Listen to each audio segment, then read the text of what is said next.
Bonjour, nous allons voir ici comment calculer le périmètre d'une figure. Cette figure est représentée ici. Quand on veut calculer le périmètre d'une figure, on veut calculer le périmètre de son contour. C'est-à-dire que là, ce qui nous intéresse, ça serait la longueur de la ligne noire.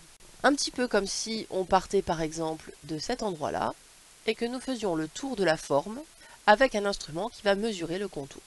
Donc on voit que finalement notre figure, elle est composée de deux segments qui ont la même longueur parce que ce sont deux rayons d'un quart de cercle. Donc deux segments de même longueur et ensuite un quart de cercle. Pour les segments c'est facile, on a directement leur longueur, on sait que ça mesure 1,5 cm. Ce qu'il va falloir qu'on calcule, c'est la longueur de cette ligne-là qui correspond à un quart de cercle. Lorsque nous avons à calculer le périmètre d'un quart de cercle, il va falloir qu'on utilise obligatoirement une formule. La formule, elle nous dit qu'il faut multiplier pi par le diamètre. Alors bien sûr, il y a une petite variante parce que en fait le diamètre, on sait que c'est 2 fois le rayon. Donc on pourrait très bien aussi utiliser une formule qui nous dit qu'il faut multiplier 2 fois le rayon par le nombre pi. Ici donc on connaît bien le rayon, c'est 1,5. Donc le diamètre ce sera 3 cm, c'est le double.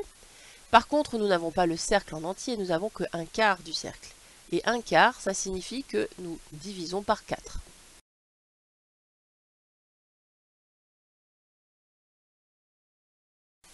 Donc on va pouvoir calculer la longueur ici en faisant ce résultat divisé par 4.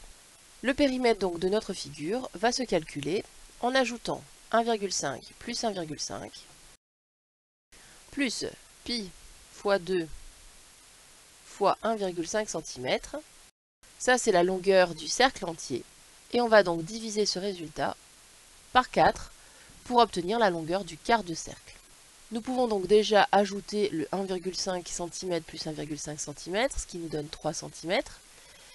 Si on veut une valeur exacte, il va falloir commencer par effectuer les calculs qui sont situés ici, et ensuite laisser donc multiplier par pi.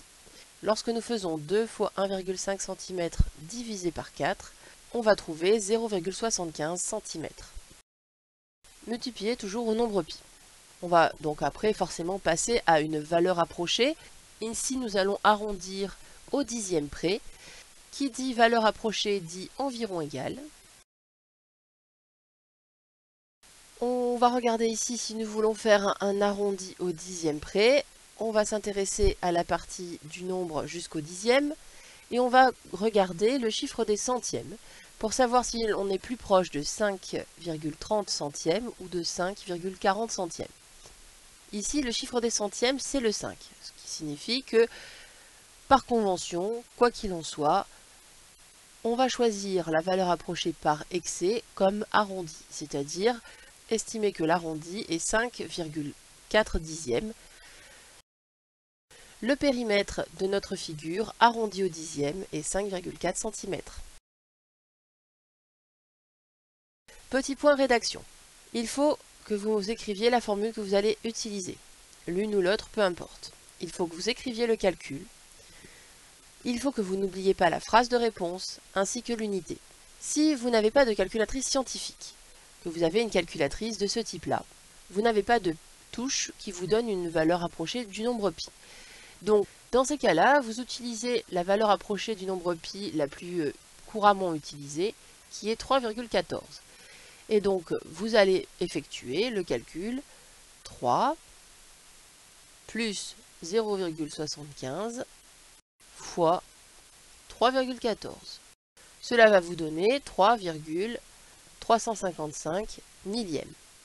Donc c'est bien sûr moins précis que cette réponse-là, par contre, ça vous donnera le même arrondi. Merci d'avoir écouté.